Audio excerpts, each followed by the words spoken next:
Good morning and welcome. You're watching Inside India. I'm Amit Singh in New Delhi on an occasion which is historic for sure. India and the US have firmed up their trade deal. Joining me is Emily Tan in Hong Kong. These are your headlines.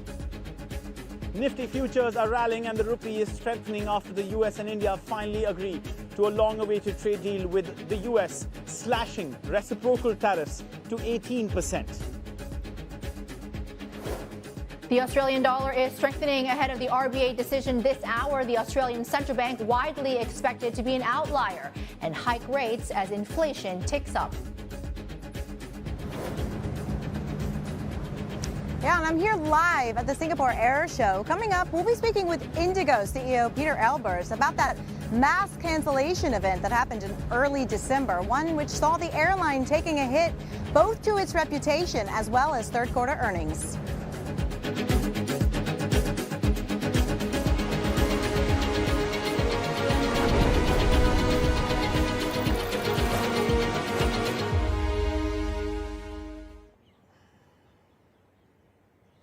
It's been a busy week right here in New Delhi and generally in India. You've had the EU FTA, the Republic Day, of course, the Energy Week, and now you've had a Truth Social post that is going to see the markets climbing. We're already seeing that Nifty 50, GIFT Nifty 50 already indicating that it's going to jump about 800 points, perhaps more. That's 2 to 3% jump. That's after a Truth Social post from US President Donald Trump made it very clear that after a call with Prime Minister Narendra Modi of India, the tariffs 50% imposed on India have now been reduced all the way to 18%. That would put that number below all emerging nations which have made deals with the US. So it's clearly historic. I just want to take our viewers through what we know in terms of the contours of what has been announced so far from each side. The US making it clear that as far as they are concerned, through Donald Trump's post, effectively, India will stop buying Russian oil, while India's Prime Minister Narendra Modi also putting out a post on X and thanking US President Donald Trump, but not saying anything about reducing that Russian oil purchases. Also, a couple of different questions emerging. We've been focusing on the fine print, but let me just break that down, because if this is thought of as a similar deal like the EU, which was negotiated over years, it's not the case just yet. What we understand right now is that this is a early harvest agreement, which basically means that it's a limited trade pact, which delivers quick tariff cuts. But finer points around red lines, for example, for India on dairy and agriculture will have to be negotiated. Additionally, what do we know? That this deal was perhaps, riding on this aspect that India would go ahead and buy energy from the US, not so much from other nations like Russia, and we understand that is probably going to be the case. Additionally, in terms of the market sentiment, this is important because what we have already seen, even if the market is yet to open, and we will bring up Nifty 50, GIFT Nifty futures just in a bit, but on the night, what we do know is the American depository receipts of major IT firms, Infosys and Wipro, were trading 4% and 6.5% higher. US listed shares of private banks, ICICI Bank and HDFC Bank, climbed 4.4% and 3.8% respectively. iShares MSCI India ETF and iShares MSCI India small cap ETF were both up around 3% each. So a lot has happened. Even the bonds, the benchmark 10-year, 6.48% is likely to open, as we understand, around 6.70% and 6.72%, according to a private banker cited by Reuters. So the markets will certainly be flying high. Right here, we're going to be trying to speak to the US ambassador to India, Sergio Gore. Some commentary coming in from analysts that they believe that him coming into that role has played a significant role in making sure that this trade deal has come out of nowhere, when basically one was expecting that this may not happen till the midterms, according to some economists, some analysts, because there was just no information. It was always about very close to deal. We did speak to Hardeep Puri, the energy minister, who told him, according to him, he had spoken to people in the know and that the deal was very close to happening. This was a couple of days ago. Also, trade analysts making it clear that this is something that the market should be very happy with. They were going to be happy with a 25%, but they've got an 18%, and this would put India in the category of preferential treatment with the US. Additionally, there's another factor. The trade deals these days, because of the new geopolitical order, are negotiated but also renegotiated any given time. And I think the final question is, what would this mean for the world and India, given you've had US President Donald Trump impose tariffs on South Korea, or at least threaten to impose tariffs on South Korea after a deal. So is this permanent is the big question. I want to bring in Ranin Banerjee. He's partner and leader economic advisory at PwC India, because perhaps the takeaway from this interview with you, sir, is going to be we'll have to wait and see, but I'm going to still ask the questions because the fine print is still awaited. I want to just start by well, putting it in context of what's happening in the world. What's the market going to react according to you? The budget has just happened. How big a deal is this for India? This is a very big deal because, see, it's on the back of the EU FTA also. And what we should understand is that in the budget, a lot of actions have been taken, already announced, which the US was expecting. So it is like giving a signal to the US that India is serious about the points where it wants to negotiate and, of course, stand on the red lines.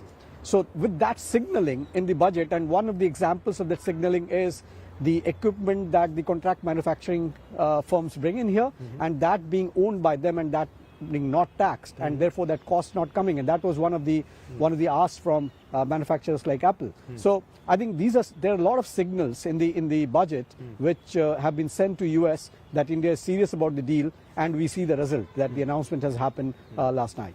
We still don't know what made it happen now, when there was this narrative that it's just on his table, on President Trump's table, and he just has to sign it. Some others saying that what's required is for Prime Minister Modi to actually make a phone call. That's perhaps happened. And I know you're an economist and you're not somebody who talks about geopolitics. But at the end of the day, from what we've understood in terms of both the posts, from the Indian Prime Minister and the Truth Social post from US President Trump, who's got the better deal? I won't say that. See, in a deal, it's a deal at the end of the day. So there will be some give and some take on both sides. So we can't say who got the better deal, but I guess that US is going to benefit from this deal, as well as India also. Means our exports to US had dropped by almost 20 billion, if you look at the numbers. Now that boost will come, and our job-intensive sectors, especially textile, gems, jewelry, etc., they were under stress. And with the support that have been given to these two segments, especially the textiles, with the EU FTA coming in and the US coming in, it's going to give a big boost to jobs and employment to India. So I would say that it's a win-win for both the countries. Okay, let me understand this, because what was also noted is that India will be lowering its tariff and non-tariff barriers to zero. That's what President Donald Trump has said. I just want to understand, what does that do to Indian businesses, to industry? It will certainly have an impact, and a negative one. See, in the economic survey, the chief economic advisor had clearly said that we can't be protecting the upstream input industry for the detriment or of competitiveness of the downstream, which is essentially the MSMEs. And we know that MSMEs are the backbone of Indian economy, and they need to be supported. So if there are certain duty cuts or non-tariff barriers brought down in the upstream of manufacturing, where we are not manufacturing in India, then I guess that it is going to benefit a larger segment of business. It could maybe make competition a little stiffer for the upstream people, but we know that, and we have seen from history that Indian businessmen can bring in those efficiencies when pushed. Okay. Any other sectors that you'd like to talk about in this context? So I think the key is the manufacturing and the electronics manufacturing. I guess that is a segment which will get a huge boost from this because there was a nervousness that whether the electronics manufacturing capacity that's being put up, now whether the market will be open, and there was a bit of a nervousness around that. So I guess now more and more contract manufacturing and assemblies and as well as manufacturing in the electronic segment is going to get a big boost. Well, this will be interesting because this comes at the back of a push in terms of manufacturing through the budget. So this is a double fillip in a sense. Okay, let me ask you this. Does this, at least temporarily, if not permanently, and structurally perhaps, turn around investor sentiment when you think about foreign money coming into India? See, it is going to have an impact because, see, the bond yields which had gone spiked a lot, now that will soften, right? And as the nervousness, though I would say that the fog literally has to clear as we are standing Yeah, here. we're in New Delhi, folks, Yeah. and it's not cleared yet. Yeah, so the fog has to clear, and I think once the fog lifts up, we'll get to understand what the lay of the land is. But clearly, the sentiment will be extremely positive, because if we are getting 2 deals back to back, then over the next 1 year, because investor sentiment runs on what happens after 1 year. The EU FTA deal will also take 6 months. The fog to lift on this will also take some time to the final signatures. But I think the sentiment will be hugely positive, and we should see the reversal of the flows. How much? How much do you see the market going and the flows going? Because we've had 20 billion flows out of India last year. Yeah, so I guess the immediate flows, of course, it doesn't turn around immediately, but I think since the rates that have been announced is better than the other emerging economies, so I believe that India will become more attractive, and we should have at least today the sentiment should be that a couple of percentage points increase in the markets we should see. We're already seeing it based on futures. It's going to be 2.5 to 3%. Okay, talk to me a little bit about the GDP impact of this, because so far we had the chief economic advisor basically say that it's going to be seeing a potential drop in FY26 of 0.5 to 0.6% of GDP because of this 50% imposed on India. That turnaround will take time. And I don't think it's going to change for FY26, but for FY27, along with the fact that there's a perception impact of the EU FTA, even though that is going to be implemented at the end of year 27 FI, there's going to be a considerable impact on GDP. How much will it be according to you? See, I think the chief economic advisor has given the range 6.8 to 7.2. I think with this, both this announcements, EU as well as US, and US will be more immediate, I think, because the exporters had reoriented their supply chains to other markets. Now that will give a boost to the production, because US markets will be back while they also have the other markets access. I guess that we'll be landing somewhere in the higher range of the higher end of the range that the chief economic advisor suggested, around 7.2% for FY27. Okay, but that's good news. The rupee, it was a shock absorber. What's your take on that now? So the real effective exchange rate, the real, was below 100, right? We were around 96, 97, which means that the rupee was undervalued and it was under pressure because of the capital flows. So and the tariff percentage. And of course tariff. So both. So I think with this and the sentiment turning, I guess that we should be back in the range of 89 to 90. Okay, that's good to know. It's hard to talk about this because this is. There is no confirmation coming from India based on the claim of President Trump that India will stop buying Russian oil and instead buy Venezuelan oil and US oil. What does that do for oil prices and the economy and the import bill, the crude bill, everything? See, the thing is that the crude prices are now expected to hover around $60 a barrel for the Brent. And I think generally all the oil producers and buyers, they have configured themselves to that range of $60. So we will possibly see the prices stabilizing around 60 and with continuing to have a downward pressure with the Venezuelan oil coming back to market and the Kazakh oil fields also coming on stream. So my sense is that India always benefits from lower oil prices because our current account deficit is under challenge and our oil bill, import bill, is very high. But won't this take our prices higher because we were getting that discount from Russia even if it had reduced? No, it actually not, because our if you look at our import basket, the cost of the basket, it was in the range of 60-61, and I think even the Russian oil was in that range. So I don't think it makes a price difference. It's only a bit of a reconfiguration that will happen. But my sense is that there will be a ramp down that will be available because there are orders placed and the refineries are aligned in that and they have to reconfigure, etc. because of the type of crude that you're taking in. So there will be a ramp down, and my sense is that the ramp down in the trade deal, when the details come, we'll see. Okay, I know that you can't give us a sure answer, but I've got to ask this. In your view, what has India agreed to? Is it a reduction in buying Russian oil, maintaining its stand of sovereignty, not being dictated by another country about how much oil to buy from who? Or is it, just a complete I will not buy Russian oil kind of thing? It's very difficult to answer that. But my sense is that the position that India has had on this is that we will go by the national priorities and the market dynamics. So I I guess that something around that would be there. And in the short term, if the market dynamics is to buy oil from alternate resources which are either equally priced or cheaper, then there must have been a kind of a calculated position taken that where do we source from. So it's very difficult to answer that, but I don't think that there would be a complete agreement from India that on a particular position. I'm sure that there would be flexibilities in the deal. Yeah, but it's been said by President Trump in the past to the media that India can't completely stop buying Russian oil because it takes time, the transition, but they have said that they would reduce, so that may be one factor. Let me ask you about this. The conversation before was that there are red lines that India would never cross: dairy, agriculture. In your eyes, when you have President Trump putting it out there, zero tariffs, no trade, non-trade barriers, all that. I just want to understand, like, what do you think are the red lines that India has held on to?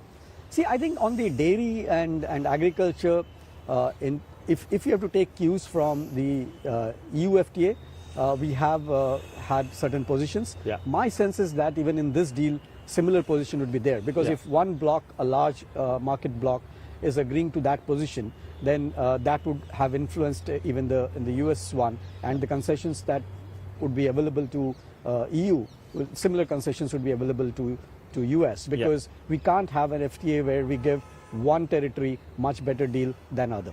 Right. Okay. I want to ask you another question on this 18% number. How good is it compared to other emerging economies in your eyes, and what does it do for foreign investors? I know you've said that this will definitely change the perception, but when you think about it, comparing it to emerging economies, other ones, the other aspect is that the market had perhaps priced in the 25% one. There was another story by the Mint that had said it would be 15 to 16% potentially. So what do you think the market was actually hoping for, and what has it got, and how does that factor into what the other markets have, other countries have, emerging countries? My sense is that the market was not expecting such a quick announcement. So a 25% would also have been welcome. I think 18% is a great number, and we couldn't have expected better than this. The markets couldn't have expected better than this. Okay. If there is a question that you'd like to ask both the leaders, what would that be right now to get clarity on what this means? See, the most important part is that businesses want certainty. So the quicker the deal contours are mentioned to businesses, that will give confidence to both sides, the importers and exporters on both the sides, and that is what would be needed, how quickly the details are spelled out. Okay. I don't know if we'll get the answer, but we can expect that there will be, this is not a full FTA, this is, an early FTA where they decide to cut the tariffs very quickly and then they work out on the different contours. Just saying that for our viewers. I want to understand this commitment of buying 500 billion of American goods, this claim that has been made by President Trump. India's total import from the US is around 40 billion. How is this going to happen? I think the 500 billion must be a cumulative number, because I don't think that India can afford to buy 500 billion in a year. So it must be over a period of time. But there are certain things that India needs, like we need US energy. So if you import US energy and some of the defense equipments and aircrafts and all, these are high capital value projects. So if you add those up, then 500 billion, maybe over 5 years, should be a possibility. In all of this, I forgot that there's a RBI meeting, and on Friday there's a rate cut decision. What's your take on that? So I don't think that we should expect any rate cut, because the economy is doing well. You now have two boosters to the economy, which is the EU and the US trade announcements. So there is no need for a monetary policy action at this stage. The inflation is under control, and the growth momentum is sustained. So I guess there will be a pause, and it's going to be a long pause. But how can there be a pause? You've got such positivity now because of this tariff deal. You can go ahead and give another cut, can't you? Come on. Not needed. Not needed. Okay. You need to hold the bullet for the right time. Okay. All right. Well, sir, it's been a pleasure talking to you. I cannot believe that you have come and braved this cold, this fog with us on such a historic day. We really appreciate it. Thank you so much. Thank you so much. Well, that was Ranan Banerjee from PwC India. We'll continue to, of course, watch what's happening in the markets as the news continues to come out of what has just happened. A big deal between the US and India announced by both leaders. We'll be back after this break.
Welcome back to Inside India. Let's get a check-in on Asian markets this morning, and largely a rebound that we are seeing playing out after some steep losses in recent sessions. And we are largely green across the board here. And the standout is the Korean Kospi, pushing gains of 5%, 51.96. The Nikkei 225 in Japan, better for 3% at 54,201.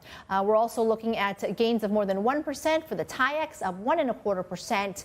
The Hong Kong market is lagging, up down 0.1%, and we're also seeing a bit of a comeback in what's happening in the Indonesian market. It's been troubled following the warnings from the MSCI, so we are tracking the Indonesian markets as well.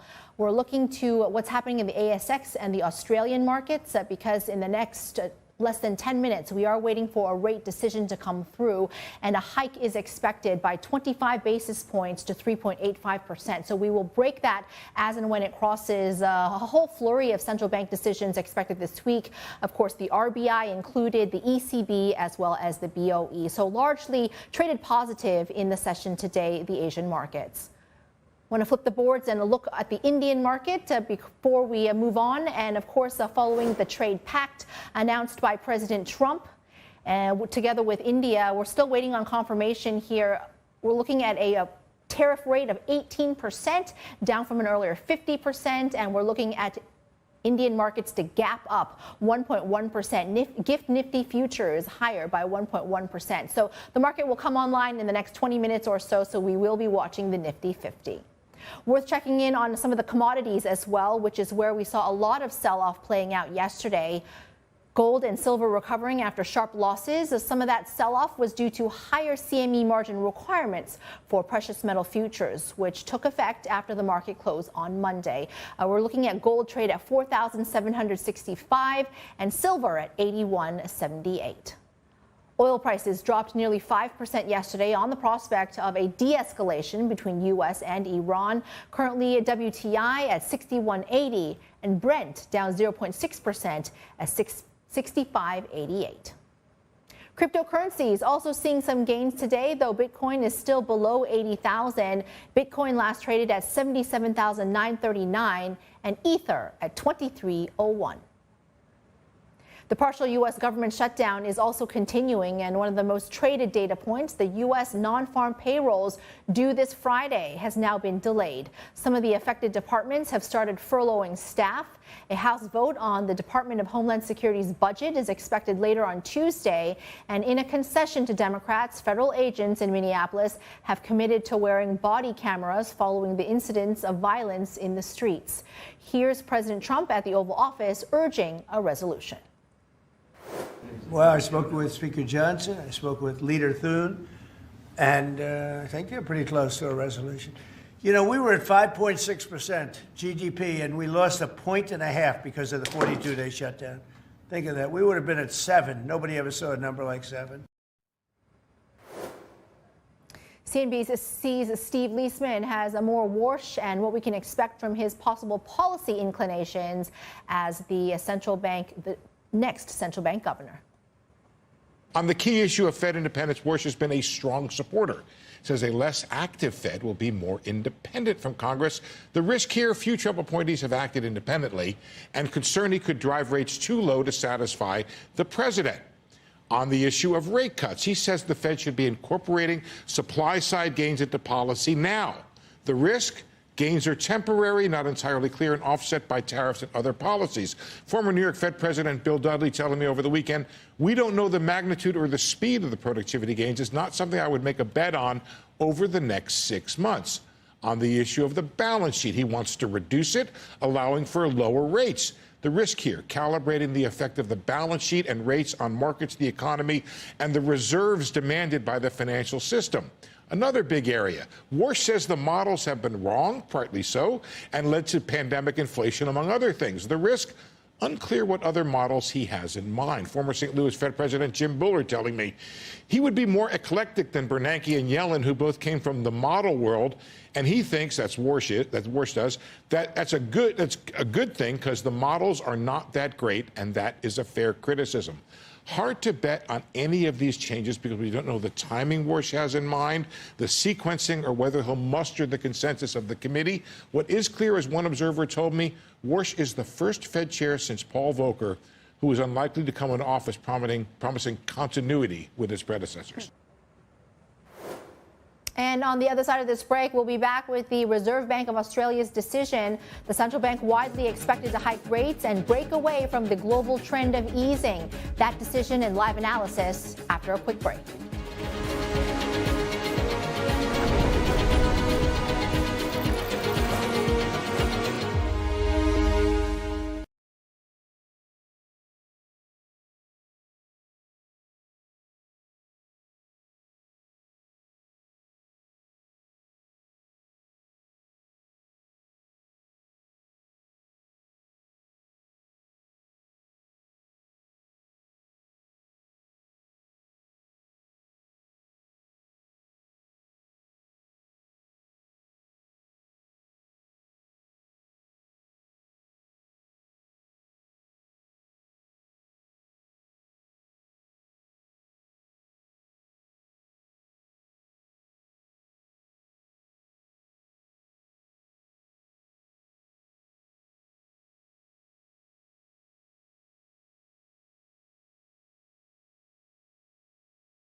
And we're just looking at a rate decision coming through from the Royal Bank of Australia. And I'm just they have set their cash rate at 3.85%. So they have hiked at 25 basis points, which is what the market was looking for. If I could just read you some of the lines coming through from the RBA. They forecast based on an assumption of 3.9% cash rate by June, 4.2% by December. The RBA has raised their near-term GDP growth forecast, cutting growth forecasts for 2027. The economy judged to be further from balance than assumed, growing above potential. Some indicators suggesting financial conditions may now be somewhat accommodative. Private demand growth was much stronger than expected in the second half of 2025. Inflation in the fourth quarter was materially higher than expected, partly due to less persistent factors. RBA says that the total credit growth has picked up sharply, the cash rate below some measures of neutral. The RBA sharply raises forecasts for business investment through 2026, thanks in part to data centers. They have raised their forecast for government spending and dwelling investment, and some of the demand growth was sector-specific and might not persist. They see GDP growth of 2.3% in the fourth quarter of 2025, 1.8% in the fourth quarter of 2026, and 1.6% in the fourth quarter of 2027. In terms of inflation, a reading of 4.2% expected in the second quarter, 3.6% in the fourth quarter, and 2.7% in the fourth quarter of 2027. So this, of course, in terms of the inflation readings, is much higher than the target band of 2.3%. This comes as we have seen the RBA hike, as expected, 3.85% by 25 basis points. And this comes as their inflation reading for December was hotter than expected. And this latest rate hike comes just 6 months after the last rate cut. So let's talk more about this rate decision. Paul Bloxham is the chief economist for Australia, New Zealand, and global commodities at HSBC, and he joins me down under. Thank you very much, Paul. It is great to see you, and we want to get some instant analysis on this rate decision. So very much widely expected. What more can you read, and did you get from some of the lines that I was reading just now? Well, it came in the way we expected. Obviously, that upside surprise to inflation that we saw in the third quarter last year, and then the other upside surprise we got for the fourth quarter has been enough to push the RBA into reversing what it had delivered last year. So it delivered 75 basis points worth of easing last year, and obviously that the pickup that's delivered in growth has now delivered inflation that's uncomfortably high for the RBA. So they are the first G10 central bank, aside from Japan, which is a very different story, to be lifting their policy rate in this tightening phase. And I think when I read the statement, it looks to me, I mean, the final line, which says that the board determined this on a unanimous basis. Obviously, the board has really come to a strong conclusion that it needs to deliver, that monetary policy was too loose, that this inflation challenge is still here, that they need to get inflation down. And so I think, this is the hike that they've delivered today. But I think what we're going to see is the RBA may very well have to hike a little bit further yet. And that's the central case that we're carrying around. We'll have to see what the governor says at the press conference in a little while. The RBA board is focused on its mandate to deliver price stability and full employment, and will do what it considers necessary to achieve that outcome. It also says and reveals that the labor market conditions are a little tight, and that the board considers that inflation is likely to remain above target for some time. Now, with this rate hike, it comes just 6 months after the last cut. I want to get your sense on why they're doing this so soon. Was there a policy error along the way? Well, they were surprised to the upside on inflation, and I think they've been clear about that today. And as they are talking about, a part of that is private demand's picked up quite strongly. And so they've had more inflation than they expected. It's turned around more quickly than they expected. And so, yes, they've needed to reverse some of the cuts, or at least one so far of the cuts that they delivered last year. I suspect they may very well have gone a little bit too far in terms of easing last year. And I guess there's a question around why is it that inflation surprised to the upside? I guess our take is sort of twofold. One, that the supply side of Australia's economy the sort of sustainable potential growth rate, or the speed limit for the economy, if you like, is lower than the RBA had been assuming. It's something we've been talking about a lot, that Australia has a big productivity challenge, and that's constraining the speed limit at which the Australian economy can grow. I think another element of this story is that there's been more public spending than was expected. The budget numbers that were out late December told us that the government is on a trajectory for spending more than they had anticipated back in April. And so we've got this combination of weaker supply in the economy and a bit more demand in the economy, and that's delivered an upside surprise to inflation. The RBA's had little choice, I think, today to take back some of the stimulus that they previously delivered. And as I said, I think I think we may very well see the RBA have to do a little bit more hiking yet. We've got one more hike penciled in for the RBA going forward. All right, I was going to ask you about the policy path forward. I'll just bring you a couple more lines here first. The RBA board says that they will be attentive to data and the evolving assessment on the outlook and risks to guide its decisions. While inflation has substantially fallen since its peak in 2022, it picked up materially in the second half of 2025. The RBA says a wide range of data over recent months have confirmed that inflationary pressures picked up materially in the second half of 2025. So let's talk more about this policy path. You are expecting another hike before the end of this year. Where do you see the terminal rate? So we think they'll deliver one more hike. We don't think they'll have to go beyond that. So we've got the cash rate. It's obviously been lifted to 3.85. We think it'll get lifted to 4.1% in the coming period. And we think that that's going to be enough, because there has been, as you're describing, this really big turnaround. I mean, not long ago, 4 months ago, there was an expectation the RBA would be delivering more support and cutting interest rates. And of course, they paused, and now they've lifted rates. So there's been quite a large U-turn in terms of that rate setting. And we think that's going to mean that it has quite a large effect in terms of taking the heat out of the housing market and cooling the consumer down. So we don't think the RBA is going to have to do that much to actually get inflation to start to head back to target. The other thing to keep in mind, of course, is they lowered the cash rate from 4.35 down to 3.6.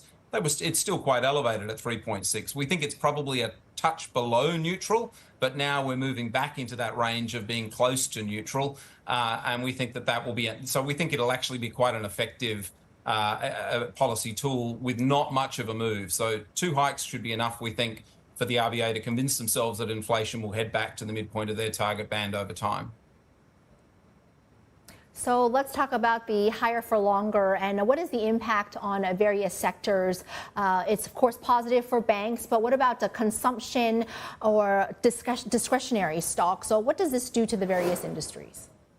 Well, the consumer, we think, will probably be a key area where this monetary tightening starts to have its impact. We've had quite a decent upswing in consumer spending in Australia off the back of the interest rate cuts that were delivered, the fact that we're very close to full employment in Australia, wages growth has been reasonably solid, and so that's delivered more disposable income and an upswing in the consumer. We think that this interest rate rise, plus, as I said, one more, is going to be enough to get the consumer to start to slow down through the year. We also think the housing market will cool down this year. So last year we had quite a decent upswing in house prices nationally in Australia. We think this year we're going to have slower growth in the housing market. Those are 2 very interest rate sensitive sectors of the economy, and those are the sorts of areas where we think we're going to see the incidence the strongest. I mean, the other thing we're likely to see, we're already seeing some of this play out, is a stronger Aussie dollar. Obviously, the RBA is lifting interest rates in an environment where other central banks are not. And so I think that puts a bit more upward pressure on the Aussie dollar. And that does some of the work for the RBA too. It will put some downward pressure on inflation. It will encourage people to travel offshore rather than travel locally and do things like that help. That's another transmission mechanism for monetary policy through the economy. That's right. We are looking at the Aussie dollar strengthening above a 0.7 on the back of this latest policy move. Paul, thank you very much for the instant analysis today. Paul Bloxham from HSBC. Coming up, we'll head back to the annual air show in Singapore and bring you a conversation with the CEO of India's biggest air carrier, Indigo. You don't want to miss that. We'll bring Inside India back in 2 minutes.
Welcome back. We're coming to you live from New Delhi, and this is Inside India. The focus is on India and US. The trade deal has been sorted, but for now, let's focus on what's happening at the 2026 Singapore Air Show, where our travel and transport reporter, Monica Petrelli, is. Monica, give us the latest. Yeah, good morning, Amatosh. So, you know, when it comes to Indian aviation, there's really one name in the game, and that's Indigo right now.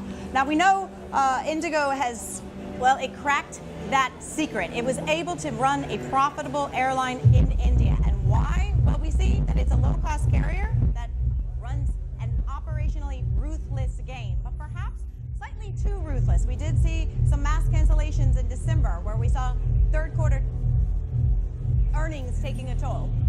So we would now like to turn to CEO Peter Albers. So we're going to talk to him about those mass cancellations, how the company's now repairing reputations and moving forward. But before I do that, the last time we spoke was at the IATA AGM. There was so much enthusiasm, both at the meeting, but at the airport too. Since then, it has been a very difficult 6 months. Have the past 6 months marked the toughest time of your tenure as CEO at Indigo? Well, it did, on a personal level and on a company level, obviously. You know, when you have an operational disruption of this size, it does. But structurally, the enthusiasm for the Indian market, our plans, our ambitions haven't changed. And as bad as it was, 3 days cannot defy what has been built in 19, almost 20 years. So we work hard to address the issues, we work hard to recover, and our strategic agenda in growth, as we shared last year at the IATA AGM in Delhi itself, remains unchanged. And I think it is part of the fact that Indigo has such a great reputation and an on-time performance that made those mass cancellations surprise so many people. But you know, there really was so much speculation, as there is these days, and some people saying Indigo just did not even attempt to comply with those rules. So I'm wondering if you can just address that very specific question as to whether the airline attempted to comply with the rules before, those new flight duty rules, before they were implemented. Let me be very clear. Indigo complies with the rules. The new regulations came into force on November 1st, and Indigo was compliant with these rules on November 1st. The disruptions were the first week of December. So we were compliant, and Indigo as an operator will and has to be compliant with the rules which come into force. There was accumulation of various factors which a compounding effect led to this disruption. Of course, now we look at it, you know, how to build resilience, how to avoid it in the future and all these things. I think what's very important is that we recovered actually in a matter of days. We took a reset on December 5, and 6 we started to recover, and at 9 we were stable. So that underpins, I guess, or that underlines the strong operational foundations of Indigo. And the regulators in India did give a bit of a reprieve, a relaxation of the rules until this month. Now, many thinking that you will need to have more pilots on board in order to comply when the rules are fully implemented. But you said you are ready. How were you able to scramble that quickly? Well, we have done a couple of things. Obviously, the network has been adjusted. We've created, you know, measures to rebuild resilience in the system, have more forward-looking KPIs. We try to look at each and every element which has contributed or could have contributed. We take that into consideration. So we'll have a prudent start in Feb 10 when it all sort of comes in force again. And Indigo is committed to continue to deliver a good service to our customers. And there's that final issue of that antitrust investigation that's happening, where investigators are looking into whether airfares were raised during those mass cancellations. Did airfares at Indigo rise, and if so, why?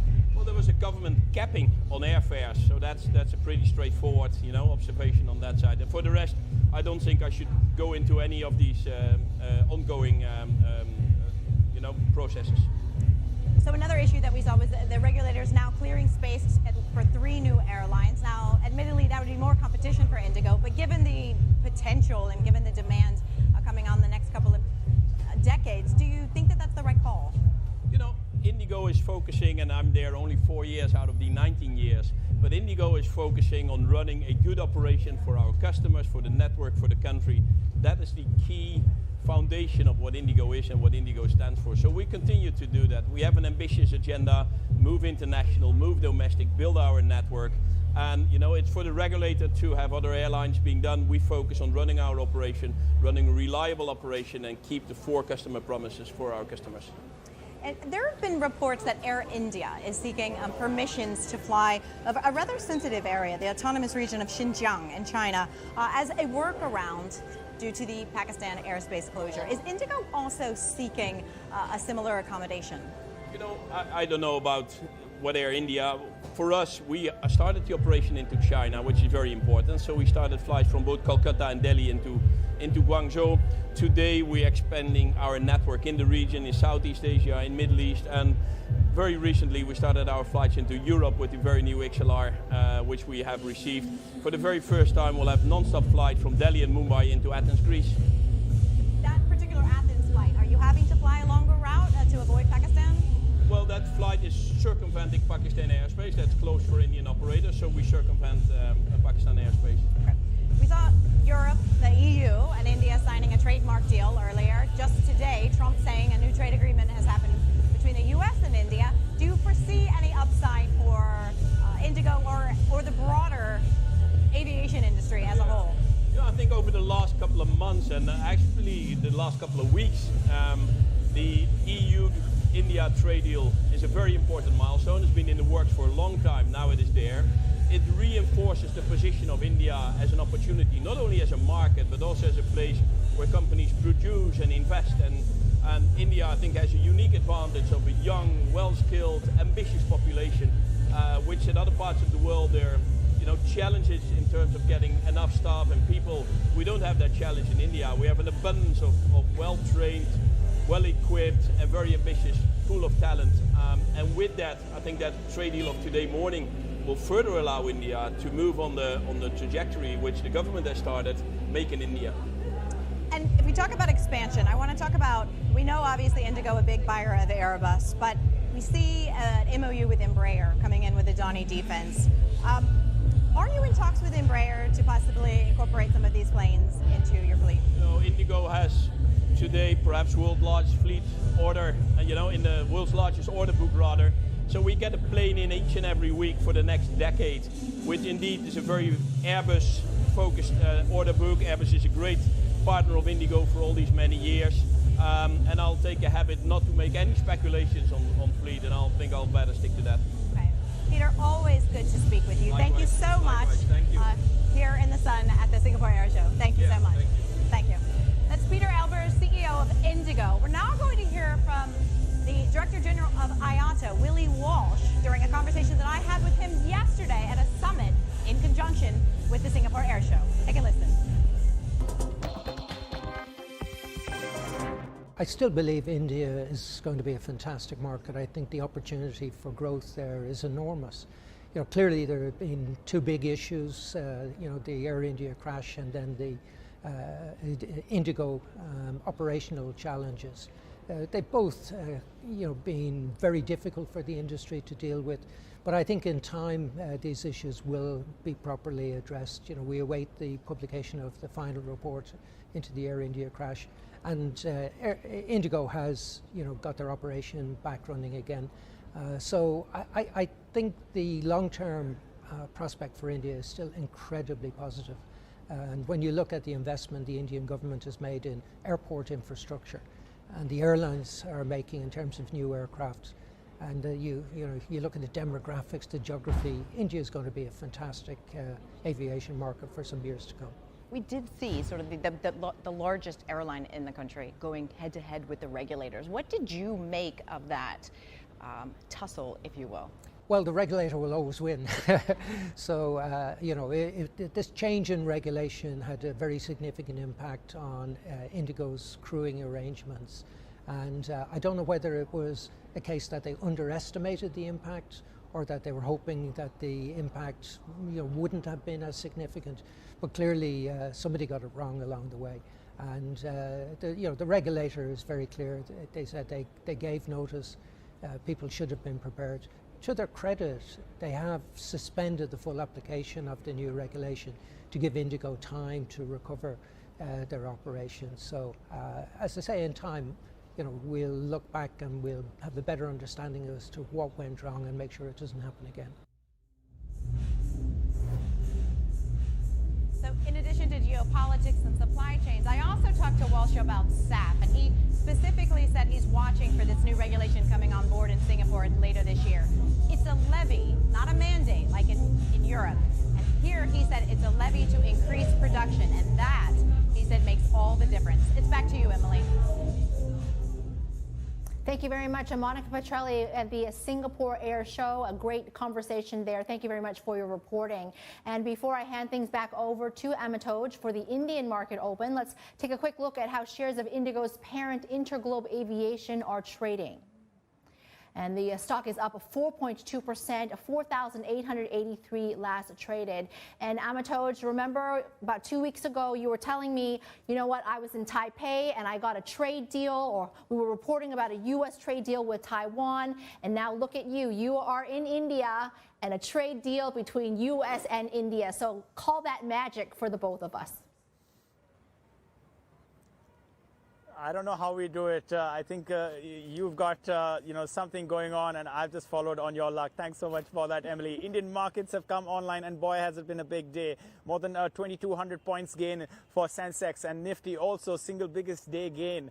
We are seeing the rupee also falling from the high 91s to the 90s, so strengthening against the US dollar. This was expected in futures. One was seeing that play out since the deal was announced by President Trump and, of course, Prime Minister Modi. But let's take a look at the Nifty sub-indexes. What's happening? So far, what we can see is that consumer, realty, these are the two sectors that are climbing. Of course, when you look at seafood exports, you're looking at textiles. Textiles also climbing. Let's look at export because what's happened with the export-oriented stocks, that's what's going to be the big focus. So far, what we are seeing is a 20% jump with for this section of a Nifty. Stocks and companies like Wellspun Living jumping about 23% and had been under this cloud of these U.S. tariffs for some time now. Additionally, seafood exports, we've been talking about shrimp for some time now. It's going to get a boost. Seafood exports up in the double digits up. So that's also something that we're watching. Auto part makers, a big surge in them too. So clearly what we are seeing is Nifty Auto up 3.68%, FMCG 1.19%, banks 2.64%, pharma 2.8%, Nifty IT has been a big focus. It's up 3%. So clearly a lot happening. And we're going to have to wait and see how the fine print looks for these analysts, the economists, and trade observers. And once we get more details, perhaps later today from the Indian side, because a lot has been claimed by President Trump in his Truth Social post, not all of it supported by the ex-post of Prime Minister Narendra Modi. So perhaps we'll get answers from the Commerce Ministry, from the Commerce Ministry's negotiators a little later today. We're also trying to speak to Sergio Gore, the U.S. ambassador to India. Once he came in, there was some momentum that picked up, and a lot of people saying that he had a big stake to play in the closure of this. Perhaps coming surprisingly, because the market was like, what's going to happen? It's not happening. But it's gone ahead, and it has actually happened, perhaps surprisingly, a day after budget, a couple of days after the EU-India FTA. So a lot of momentum building up for India. The markets will be reacting to that. We're going to watch whether Nifty 50 goes ahead and hits that number of 26,300 plus and breaks its record. That's the focus. Well, thanks so much for watching. This was, of course, Inside India. I'm Amitoj Singh in New Delhi with the entire team. Thanks so much for watching. Access Middle East is up next. That's right, and I'm Emily Tan here in Hong Kong. Keep it here on CNBC. As Amitoj said, Access Middle East is up next.